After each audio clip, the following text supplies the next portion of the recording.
the next few minutes, you will have the opportunity to watch Lexington's youth in action. The Youth in Government Day featured 17 of our high school's brightest and most highly motivated young people as they became, for a day, the 15-member Urban County Council, the council clerk, the vice mayor, and the mayor. You will see a small sample of this 2-hour meeting held on May the 30th. You will be amazed. Enjoy. Resolution number 4, a resolution to create a fundraising campaign for the East 7th Street Center and Kids Cafe. Resolution number 5, a resolution determining that a proposition for the amendment of the Lexington-Fayette Urban County Government Charter to change district council member terms from 2 to 4-year terms be submitted to the electorate of Fayette County. Resolution number 6, a resolution to reduce energy consumption by 3% over a period of 6 years through regulated self-sustainable methods in all local government buildings.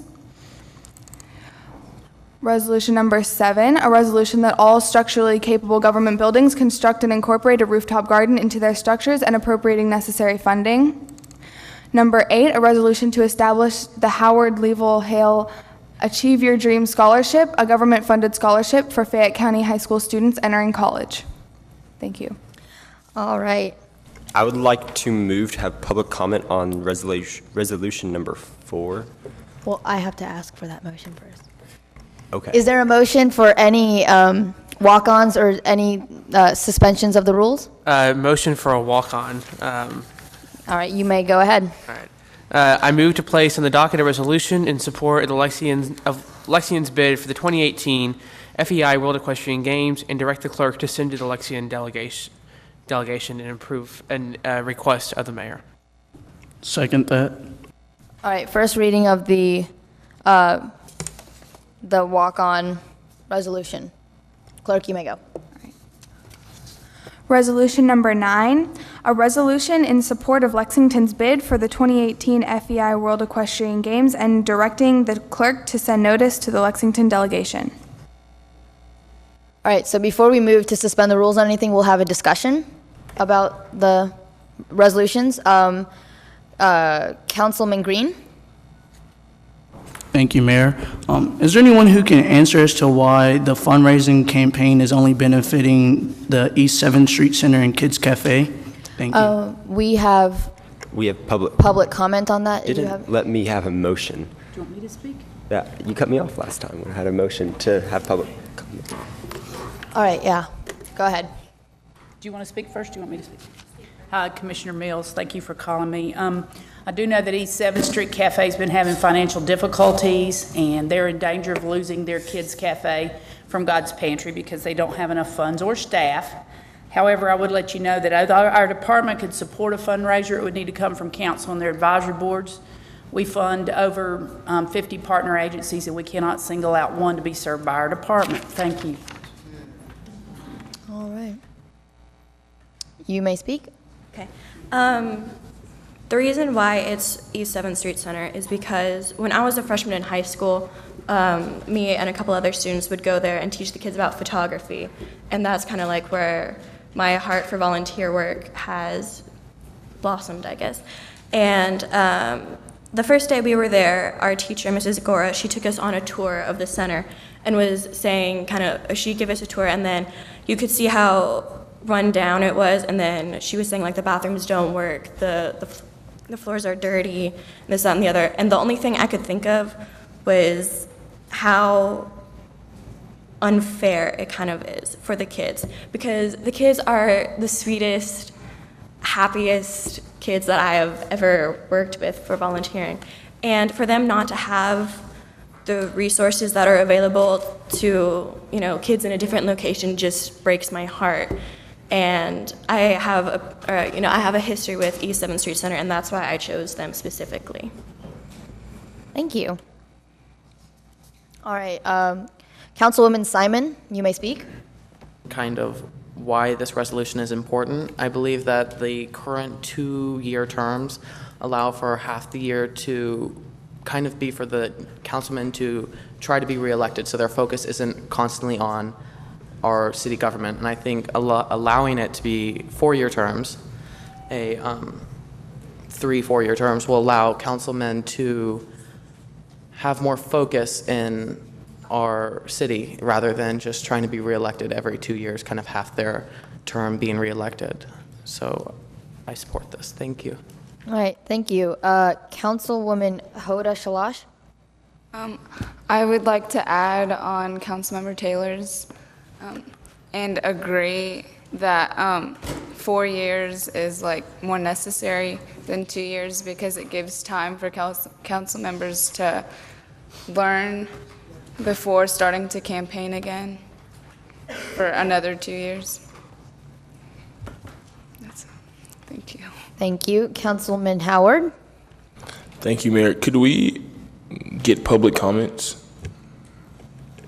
Public comment on which? Would you like to move that? I'd like to move for public comments on Resolution 5.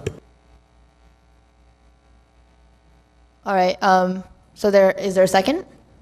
I second. All right, there is a motion to have public comment out of order from Councilman Howard and a second from Councilwoman Simon. Let's take a voice vote on that. Oh, all in favor say aye. Aye. All opposed say nay. All right. Clerk.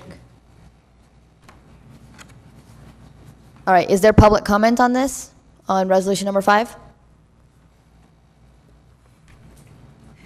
Oh, we're still voting, sorry.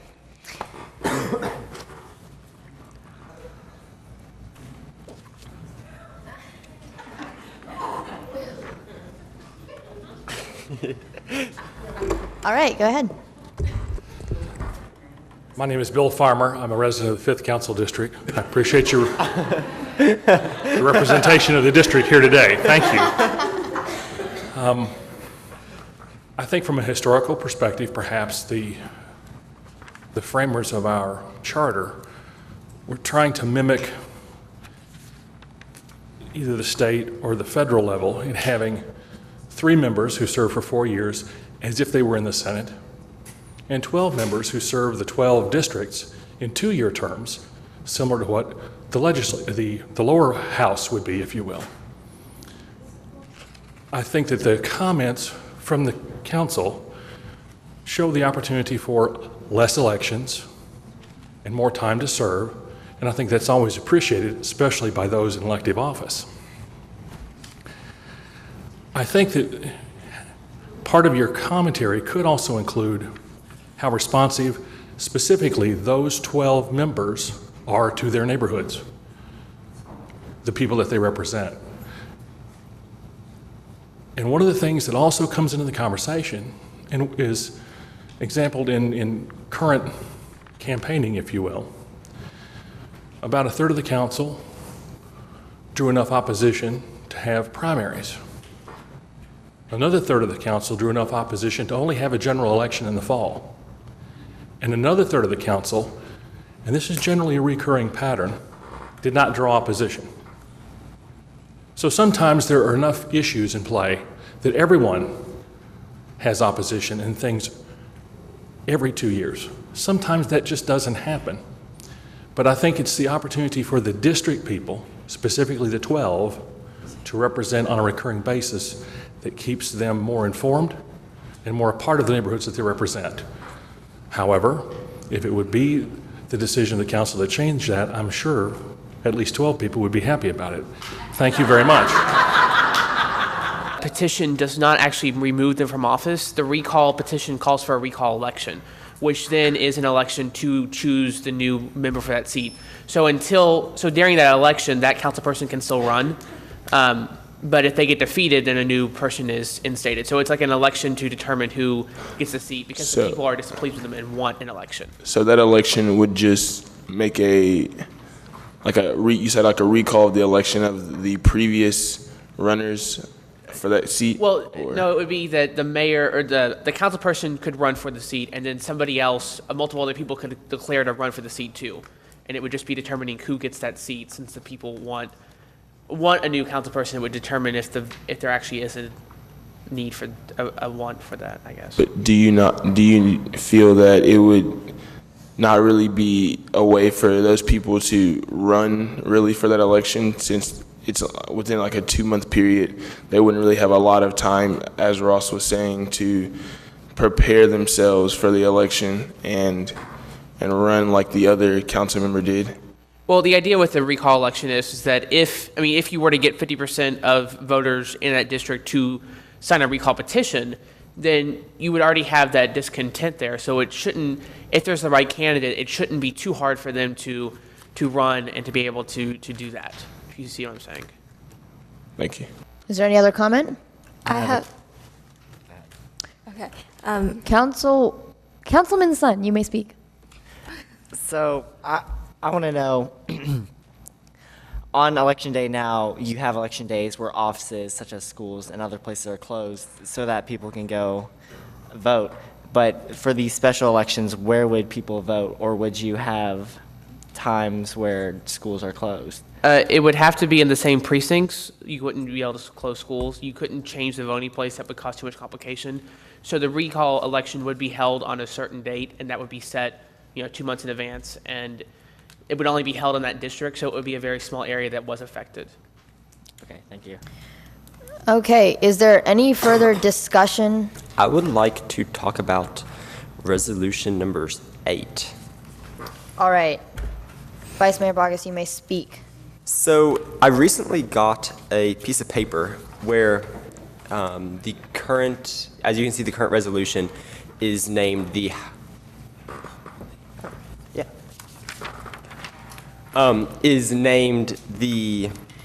Howard Level Green Achieve Your Dream Scholarship, and I see 2 problems with that. There's another organization that has an Achieve Your Dream Scholarship, and that is the Kentucky, let's see where that is.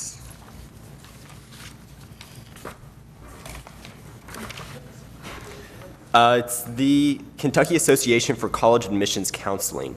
But then also, there was a gentleman that, well, maybe not gentleman, that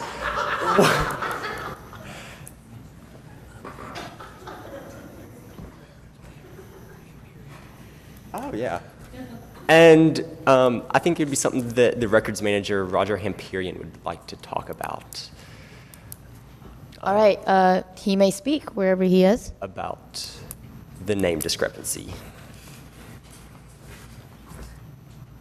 And he is the gentleman, not the guy up on the screen is not.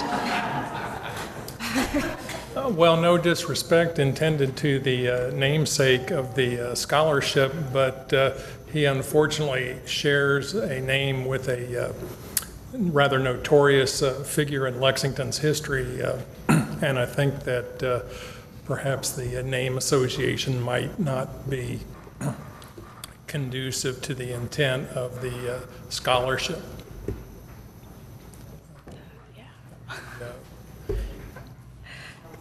Would you like, I don't know if they can read what's up on the screen. Could you Yeah, you can't explain really read that, but the name of the individual in this case was the subject of a column that I wrote for a history piece that appears in the employee newsletter. In this case, the individual's name was was known as Howard Hellraiser Hale.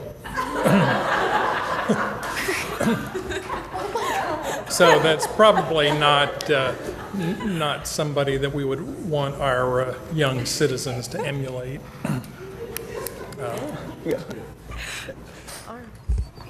Mayor, Does may I anybody make have any further comment? may I make an amendment to the resolution? All right, Councilman Thank Green, you. what is your amendment? Okay, well, there's actually 2 amendments to this resolution. One will be the name change, obviously. And the second one is changing the amount of $10,000 to $7,000. I've had a great time working with Ross on Mayor's Youth Council. He's been my backbone for the past year, and I hope that you and I will be able to stay friends in going into senior year. When I started this project with Councilman Clarke, I really just wanted to show that we have a voice. You know, the youth of Lexington really, we have a voice that matters. And it's not just the youth in Lexington, it's youth everywhere. And I feel like sometimes we forget that we matter and that we're there and that we have a presence in society. I mean, you can't vote until you're 18, but you're still there, and you still, you'll get there one day. And so I think that I'm very happy with what we have done today, because I think we have successfully shown that the youth of Lexington anywhere is not to be ignored, and that we have things to say, and we have things that need to be taken into consideration as well. And I hope that everybody out there is able to see this too. And I would love to thank Jody and Laura and Nada and Councilman Clarke and Council Clerk Meredith Nelson for the awesome presentations, and everyone that everybody else has already thanked before us. Thank you, guys. Thank you for watching Lexington's Future Leaders. We hope the Youth in Government Day will become an annual event that will continue to highlight the best of our young people.